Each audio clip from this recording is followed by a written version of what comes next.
So this video I'm going to show you how to lock a rear end, lock the spider gears in lawnmower rear end. So we're going to show you that. With any rear end you can pretty much lock, with car rear end to lawnmower rear end.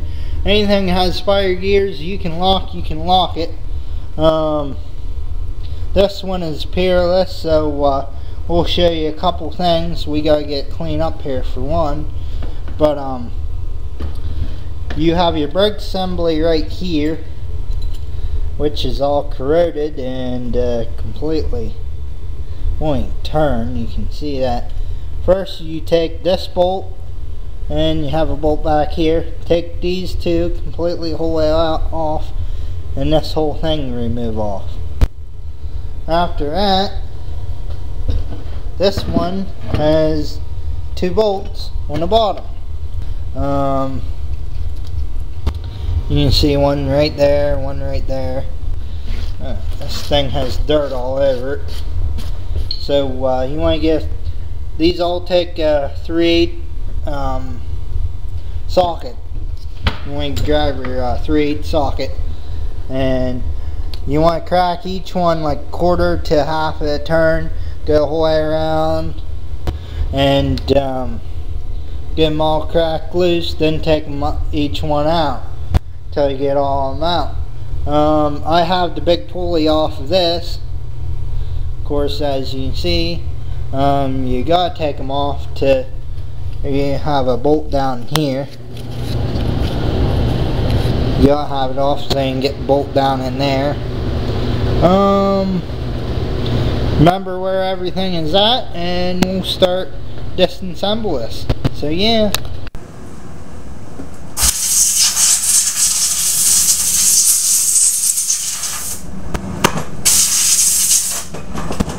Okay guys, so I'm actually using a 3/8, so it's the first thing I grabbed. So we'll use that.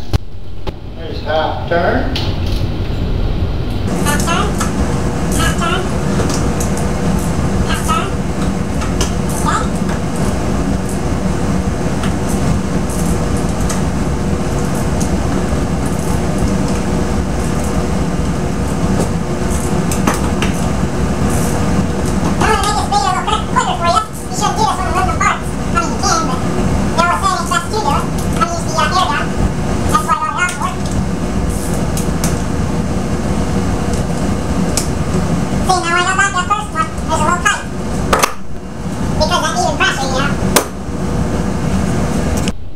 Okay.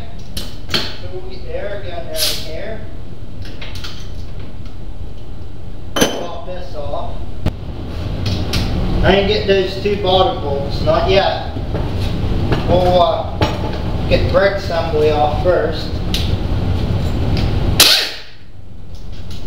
Remember, you want to save these bolts.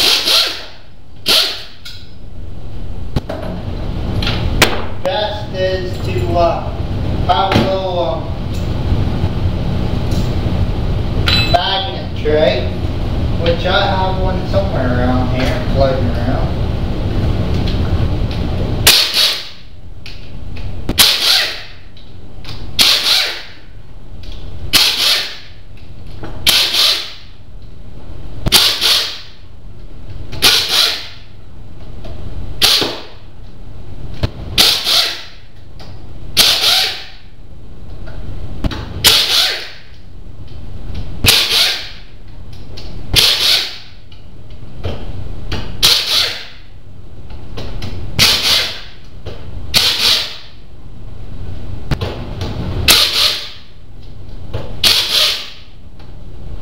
Okay, so we got all the top bolts.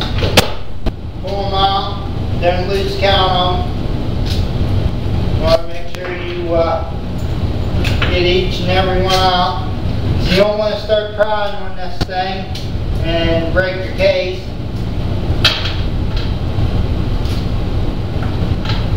You'll have about, I think, 22 bolts. Don't hold me. Don't judge on me about this, but okay, I got all the top ones.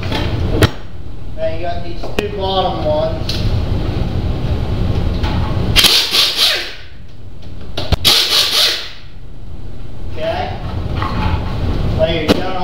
side here.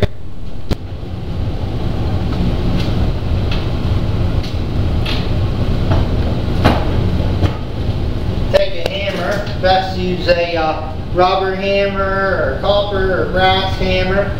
Well, brass. And you want to top on these sides. I know I got a 2-pound hammer in my hand, but top on the hard cast. Get the screwdriver and lift it up off. Brakes catch me now.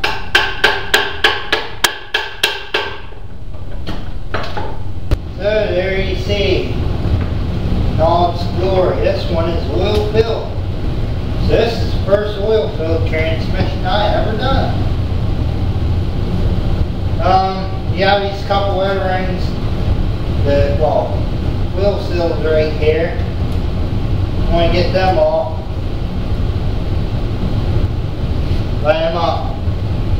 Let them up, people. Let them up. Yep, first oil seal transmission. Well, there's always something new. And like I said earlier, you want to make sure all your bolts are out, because you don't want to break your case. You know, that's your main thing. No breakage. Pull this whole gear, spiders out. Like that. Look at that. Look at that. I'm going to set them off to the side here. This is a nice oil fill. This is a little more easier than the grease. I'm not dealing with grease, I'm dealing with the wheel now. Yippee! So still you want to get all this cleaned off here. Get your axles clean, and I'll show you what to do from there after we get it cleaned off. So I kind of knew this was an oil-filled transmission. The reason I say that is this top had a plug on it, which I'll show you later on in the video. But what I want to show you now, I got all in here cleaned and down the axle shaft tubes. And got all these parts cleaned up. The 2 spiders, the floating pin, and the big ball gear, and the 2 shafts. Which I'm going to show you a little trick to do with them. Is you push these forward and weld up these ends right here. Now you want to burn them in nice and hot, but you don't want a big bulky weld. After you get done doing that, you're going to have to take a grinder and grind just a little bit off this flat surface. Speaking by that is flat surfaces, is there's a washer right there. Make sure these washers are there, and make sure there ain't no weld splatter or nothing on the back side of these gears. Because if so, they'll bind up and you won't be able to go. And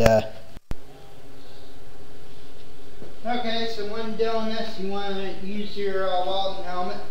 Make sure the gear, you push it up one forward before you go weld. You know, you want to hold it and give it a little tack. I have this wrapped up in a paper towel, but a little bit of a vise is touching this, and I have the ground connected to the vise. So, you want to push that forward. You want to make sure you don't burn yourself doing this. And you just want to give it a little tap.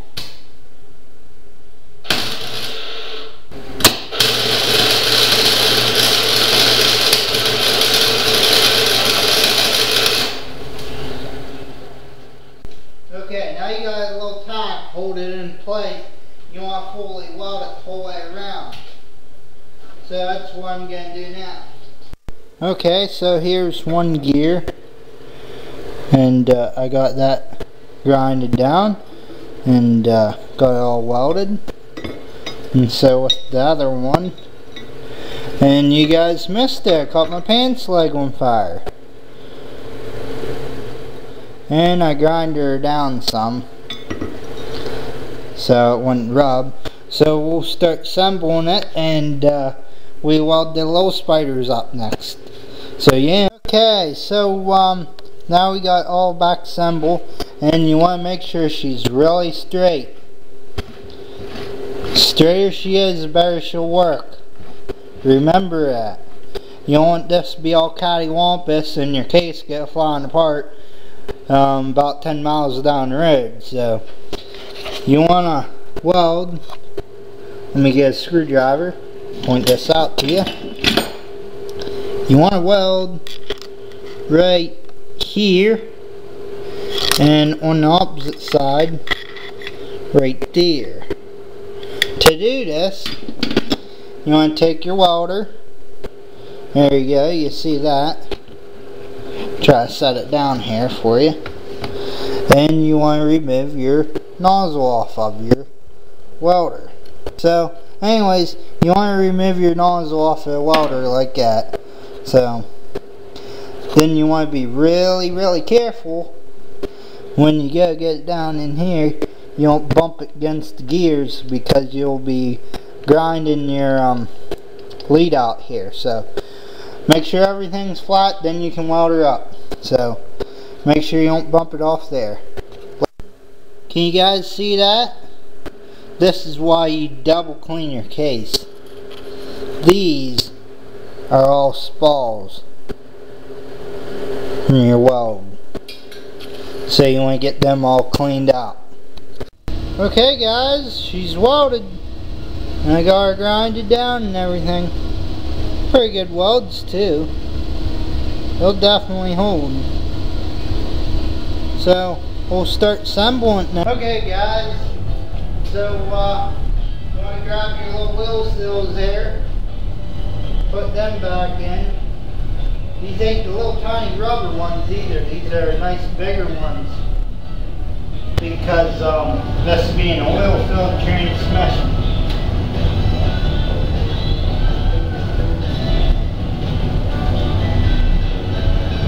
Now I slip one pretty easily.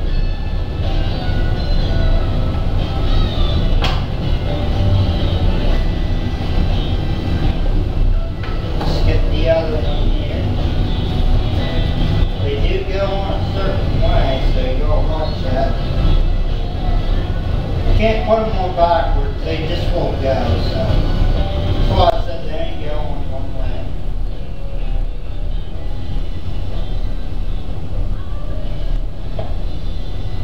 Make sure everything works good. You want to grab your big gear, stab it right here. Oh, everything's rotating real good. Usually I like to give everything a little bump shot. Make sure everything is selling good.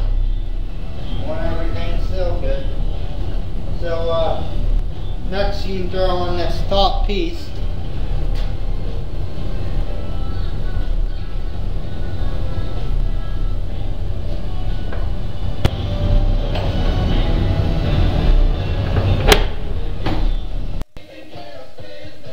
So we'll get this on here, and my rule of thumb, my key is already in there. The rule of thumb is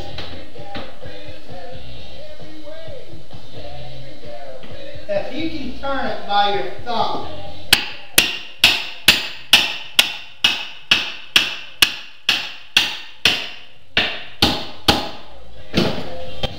then you're good. I never had one spin this good. Okay, so we got her in first gear, and here's my rule of thumb here. I'll use my middle finger. See, your finger forms of the belt, you know, and if it can turn it, just your finger, you're good. Now it's starting to free up just a little. But as the more you run it, it free up and everything. Like I said, I just put a valve in here real quick. Gave a little tackle in there because it had a real big bracket on here, and I cut it off. So this is just tacked on here so I can get in gear. But now you know how to do one of these transmissions. Everything's put together, everything works good. Anything I got to say is on this transmission, the axle shafts, they're a little dirty here, so you might want to take a wire wheel or something to them, you know, brush them up a little bit. And so now you know how to do this job, and thanks to the News Monkey, now you know how to do it, and till tomorrow, keep on watching.